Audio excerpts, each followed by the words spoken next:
What's up, ladies and gents? I'm your host, Sinistream1, and The Last of Us 2 Remastered is here, and thanks to Sony for providing the review code for me. I wanted to show off a little bit of some of the new things that you can actually do in the game. First being the extras here. You can see that we've got guitar free play, which is completely new, and a few other things, a speedrun recap, which allows you to be able to kind of do speedrun type stuff. But what we're going to be doing today is going into the lost levels. So I'm going to take a look at all three of these levels here in this video. You have Jackson Party, Seattle Sewers, and The Hunt.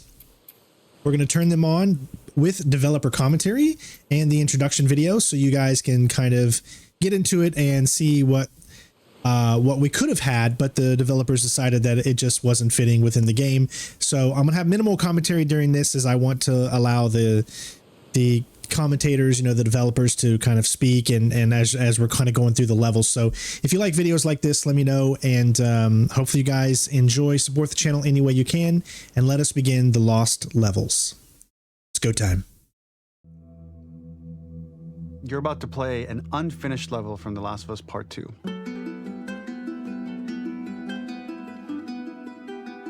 The reason we added this section is there are a few sequences, and we picked the three of the best ones, that we cut from the game. You know, often we build a game that's much bigger than what ends up being the final product. They were months away from being finished, but we wanted to give you an insight of what it's like when we built a game, because often we have this whole thing constructed and it doesn't have final art or audio or dialogue. And here you get to see the building blocks of what it's like when we first string a bunch of these levels together. This is the intro to the first deleted level, and this one is the roughest of the three. We wanted to show more of how Jackson operates. So this is the festival where Ellie ultimately kisses Dina. This sequence would have come very late in the game as a flashback sequence while you're in the farm with Dina. And we wanted to show what is the rest of Jackson doing, and wanted to put on the stick, make it interactive. So you could see when you're outside, there are all these almost like carnival games that you can play. You could mix drinks, you could play with these kids that are playing a sort of clicker Marco Polo, sit down and listen to conversations. And all the different interactions were first or second pass, very, very early passes. The building blocks are there, but nothing is final. And ultimately, while we were very excited by this sequence, it's pretty fun and lighthearted. It just slowed things too much as we're barreling towards the end of the story at this point. So again, reminder, rough, missing audio, missing animation, missing gameplay tweaks, missing dialogue, but pretty representative of what it would have been. So enjoy.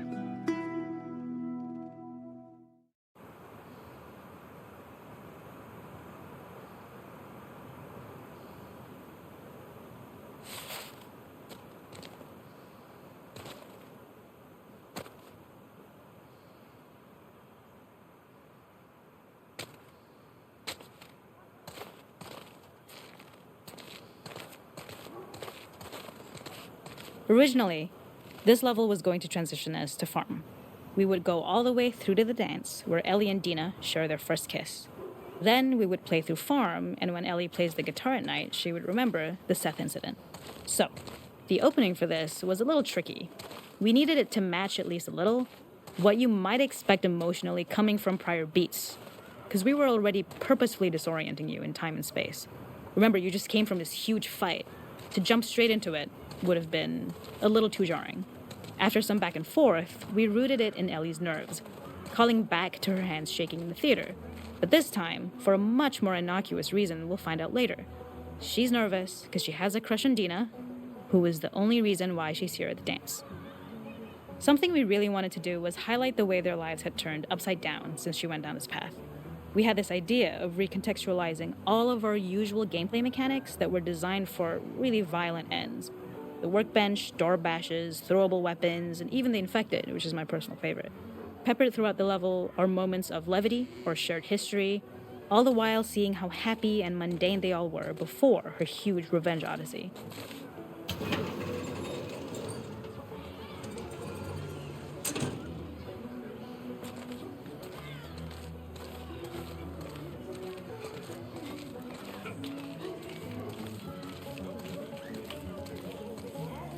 We use our workbench a lot to make a lot of things that kill and maim and hurt people.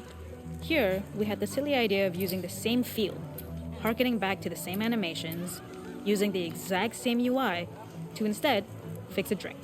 Like the workbench, you could pick your base, and then you could add something to it. And at the time, we had some different reactions from Ellie based on how strong you chose to make the drink. Something we wanted to prototype though, before it got cut, was picking up some ingredients around to add, like a lime or maybe a bottle of someone's favorite whiskey or salt, like you were earning upgrades. We also toyed with having Ellie carry around the drink you made and occasionally sip it, psyching herself up to go talk to Dina inside because she's nervous. It got too noodly though, because she would need to keep placing it somewhere before she did anything, so it would have ended up more trouble than it was worth. The makeup artist is pretty simple. It's one of those little in-game scenes we peppered in to make it feel like Ellie had roots in the town.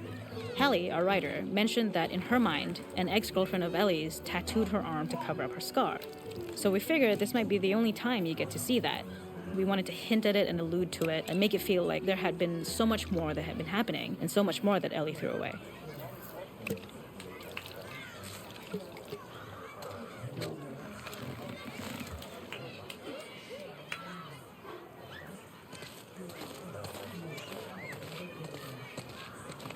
It is not a festival without one of these throwing games. This one, of course, uses our throwable system where you're often chucking explosive things or stunning things, but for a more wholesome purpose, although some people take this game really seriously. A fun aspect of this is if you did well, you could win a toy here. Ellie would place it in her pocket. If you had done this, you'd find the toy with JJ, the baby, later back at the farm. When we cut this, the toy made it through anyway because it was so cute. It is the same one you see on the tractor at the farm. Ollie the elephant.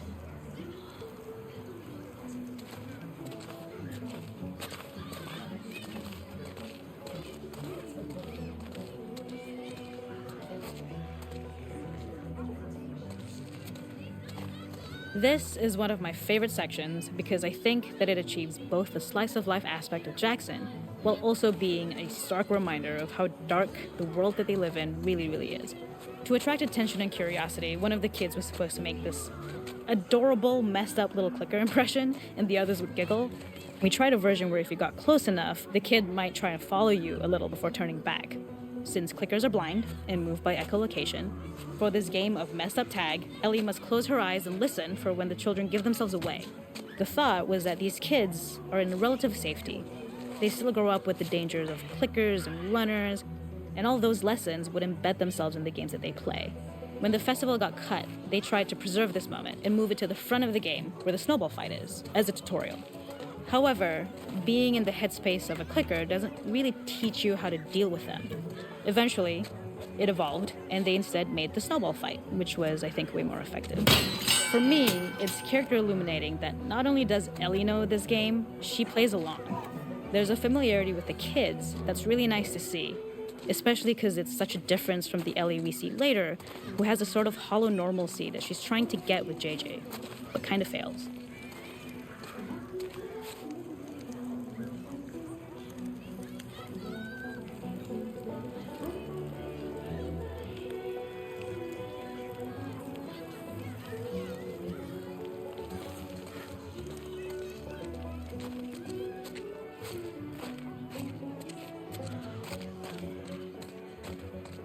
There's a hidden spot at the back that was just a bit of fun.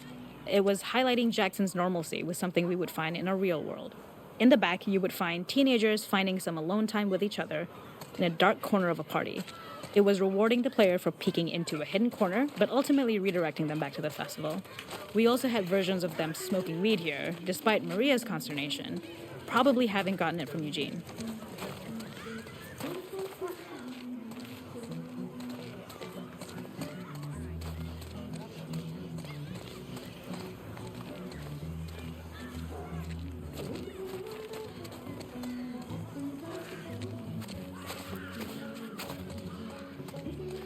All right, I think that's it for this one here, and we'll move on to the next one.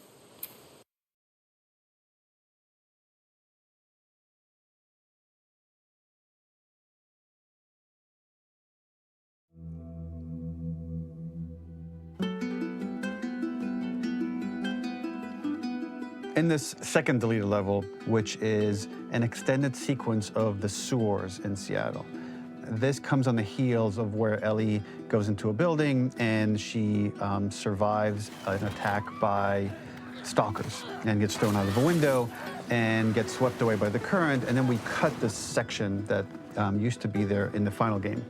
Now you will get to play it. So this was a way to get a bit more interesting puzzles, interesting traversal, figure out how Ellie can navigate the sewers with the fighting current. Ultimately, with a lot of these levels and these sequences, the reason why we cut them were for pacing purposes. But here it is for you in this very kind of raw form that part of it will feel finished, parts of it will feel like assets are missing as far as audio, animation won't be final. But it's a glimpse into what a game looks like when it's months away from finishing. Enjoy.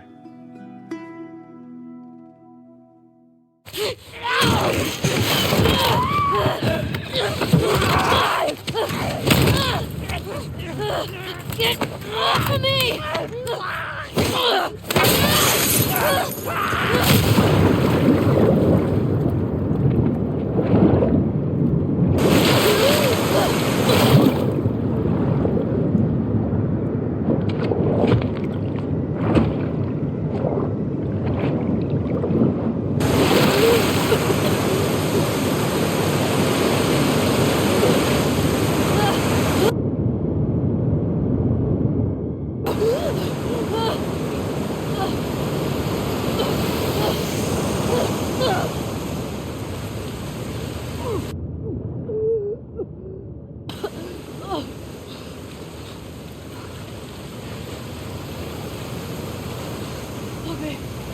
Okay.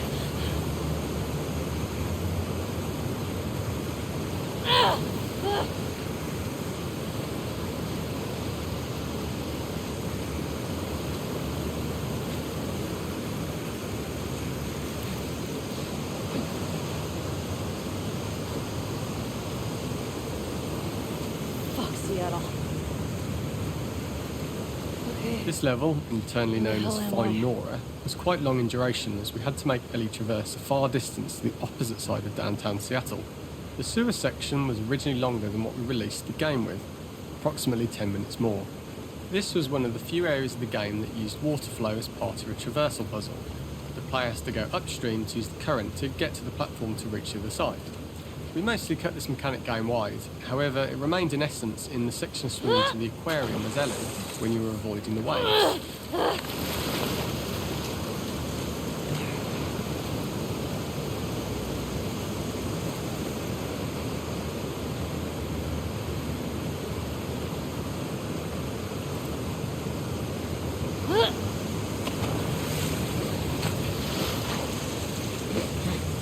The ladder acts as an immediate goal for the player, but being able to climb out is not going to be so easy. To keep levels interesting and engaging, we alternate between positive and negative values the player experiences. Fucking Here, kidding it's a me. positive to have found the ladder, but then a negative to discover it's not the solution. But then another positive to identify the next short-term goal of the doorway. By alternating between these opposing values, we Gotta give be players another what way they out. expect, but not how they expect it.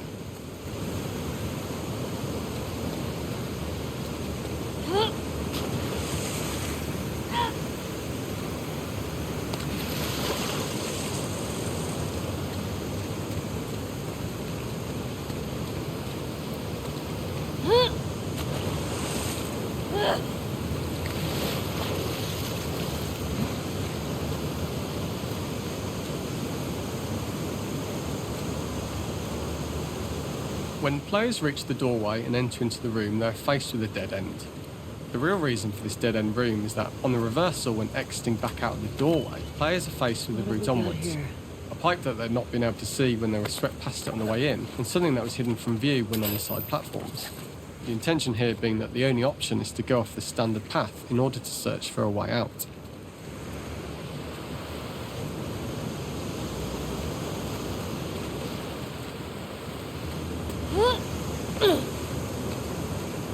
Get me the hell out of here.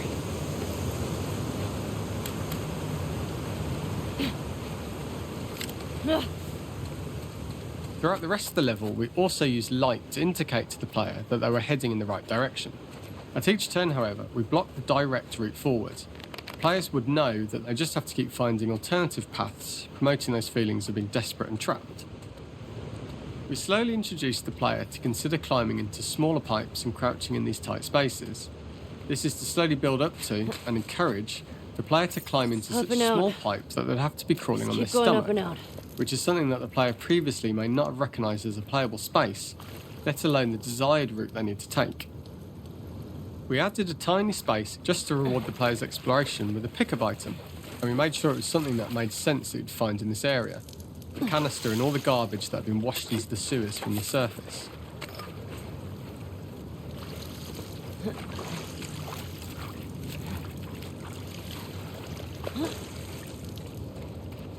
We loved the idea of making Ellie prone through a tiny dirty pipe in order to get out, as it was a great opportunity to use our prone mechanic.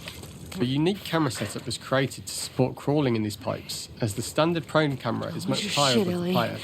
We also created custom collision in order for Ellie to manoeuvre in these tight spaces easily. Initially, the oblong collision capsule around her character caused issues crawling around corners. We put extra effort into the custom corner collision, so the movement experience is as smooth as the main game. In order for the player to feel cramped, claustrophobic and desperate, we'd been enforcing the traversal mechanics that allow for a tight environment which promote these feelings. We introduced the use of the squeeze through so that we can keep the player feeling enclosed and tight, but without repeating the same geometry. Here we change from low ceilings with wider walls to high ceilings and tight walls to change up the spatial pacing and keep the level from repeating itself.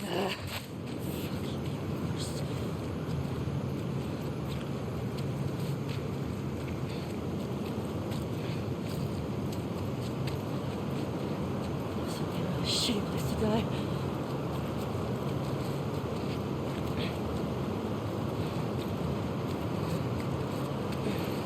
Originally, we had the waterline much higher here, so players had to swim through this tight tunnel.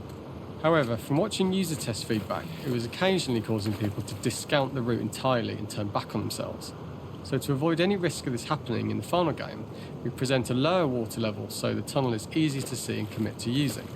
Although this isn't as impactful without the prone swim, it's the better decision as it means a smoother experience for the player with no backtracking frustration.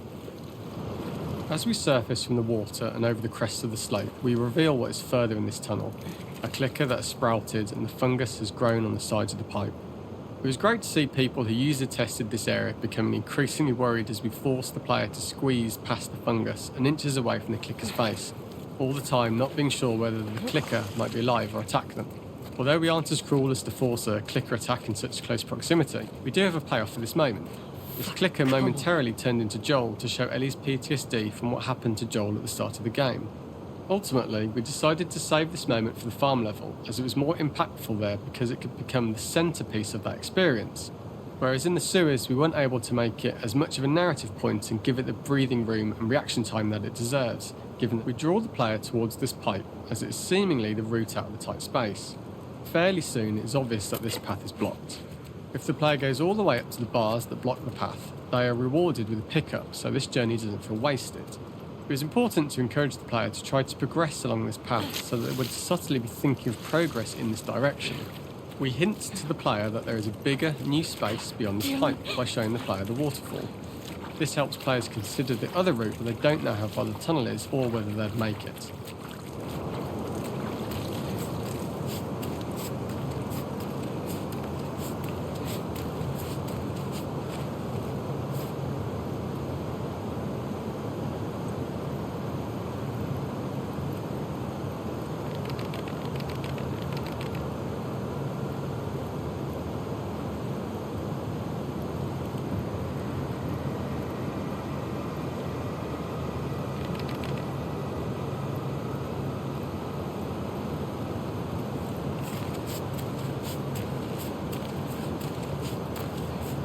Oh shit!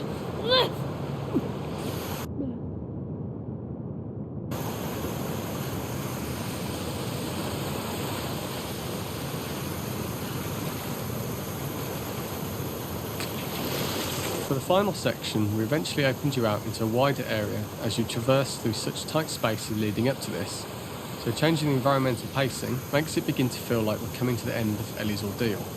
An earlier iteration used the current that was shown at the start for a slightly tougher traversal puzzle to conclude the sewers.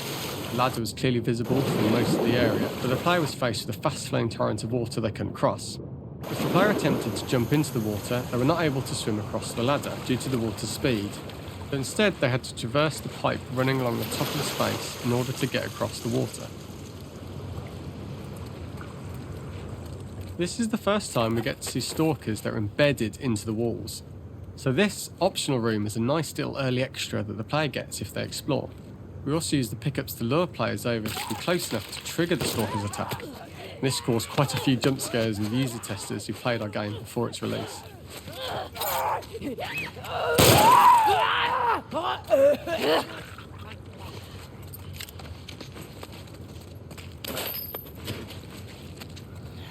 Right.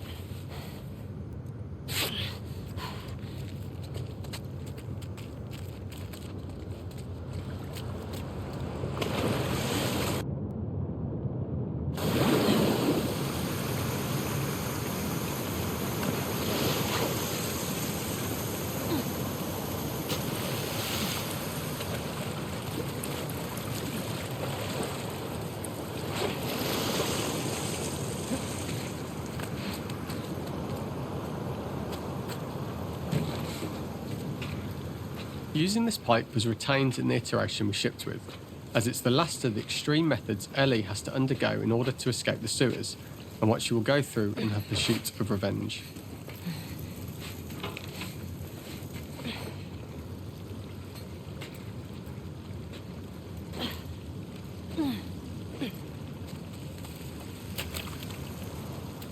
The last ladder climb is quite lengthy, and although we could have trimmed it down to a shorter climb, we liked how this last segment of the journey built anticipation for whether there was success at the top or not after all you've been through. Ultimately, the ladder exits out into the subway station, which is how it connects in the final game. Ellie then has to find her way to the hospital from here, crossing paths with the scars for the first time.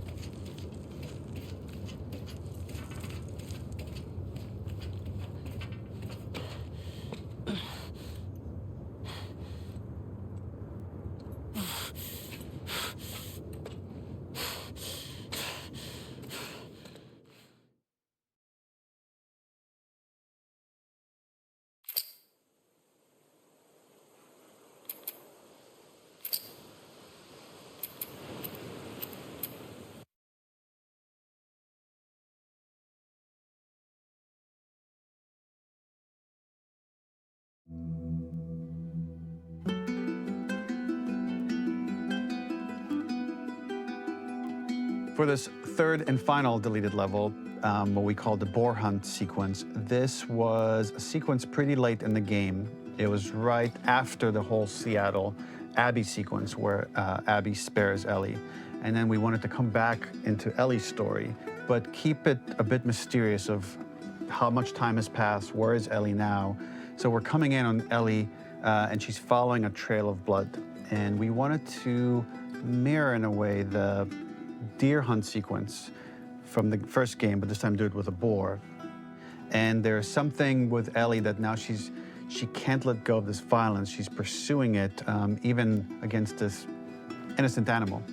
This was another opportunity to show how the violence that Ellie has experienced, the violence that she witnessed being afflicted onto Joel, is still sticking with her, and she's still experiencing these PTSD moments.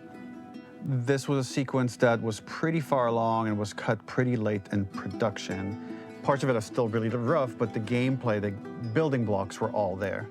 I think you'll have fun to see, like, again, a rough, unfinished sequence that you can play. You can see all the way to the end, and including a cinematic that we end up cutting. And the remnants of the sequence ended up being mentioned in Ellie's journal. So this part of the story that we developed still made its way into the game as kind of optional stuff that you could read about, but here you get to experience it. So as a reminder, this is pretty rough, months away from being finished, but you get to see it now.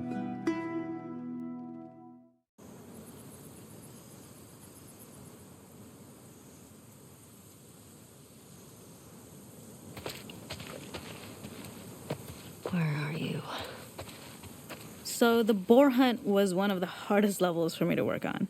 It was a huge challenge with the systems that we had, and we kept trying, but it never felt quite right.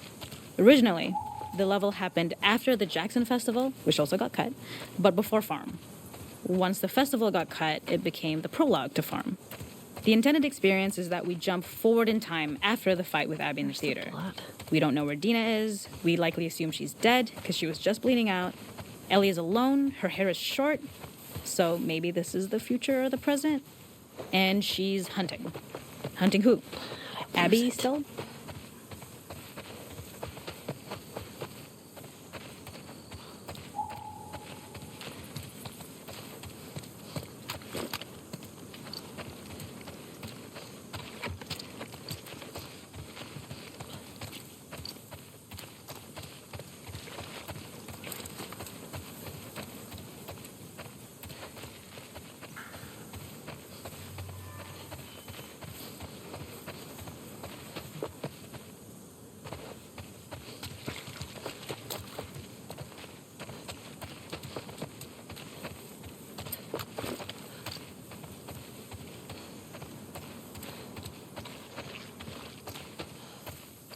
In early iterations of the fight, it was more arena-like. The player slowly whittles down the boar's health. Ellie gets more visceral and more vicious. We get a little worried about her.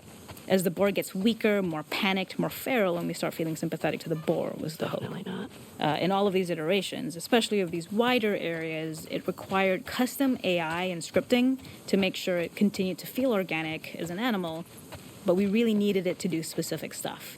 It needed to be able to close distances really, really quickly.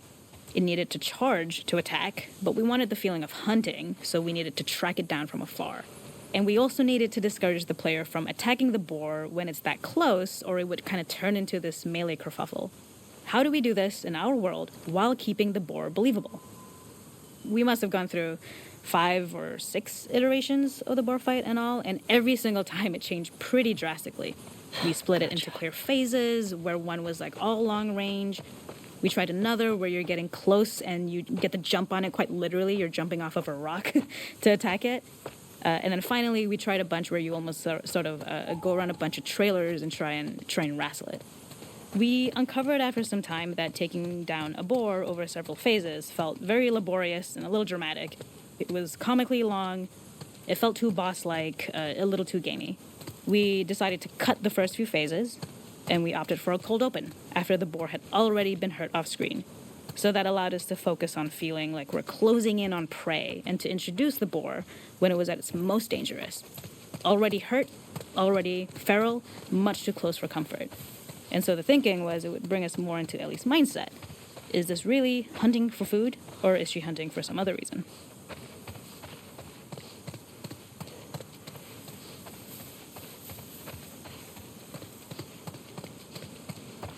The gas station was built to highlight the boar's destructiveness.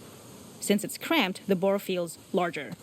We also feel trapped with it, though perhaps it's trapped with us. When it charges, it gets to us quickly, so we must be on our toes. This made it more aligned with Ellie's sort of hunting for trouble mindset. Listening became more important, as well as moving around slowly so it didn't hear you. Could you spot it before it saw or heard you? And could you get a shot off quickly enough so you could dodge out of the way? Or is the shot worth the cost after? It feels like a gamble. By the end of the fight, everything would likely be in shambles. The boar would burst through the back, and Ellie would follow it and finally enact revenge.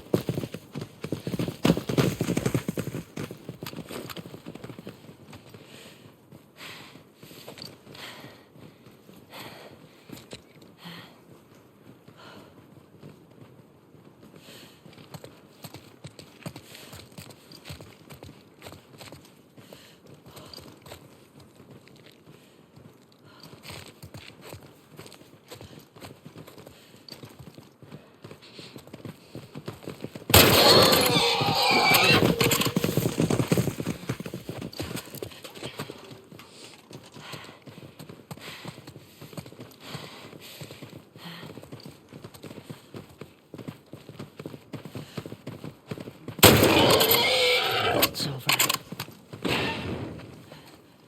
Nowhere to run.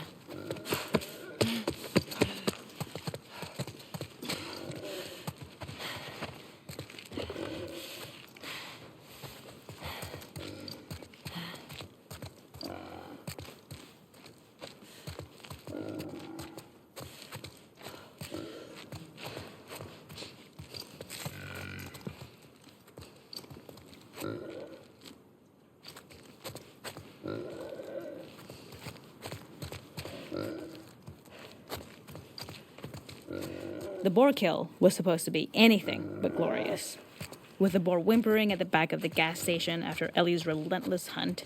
After this, hearing the drone that we kind of come to associate with Ellie's trauma, we would hard cut to the stream where she's washing her hands and holding rabbits that she hunted, about to return to Dina. And there would be no mention of the boar.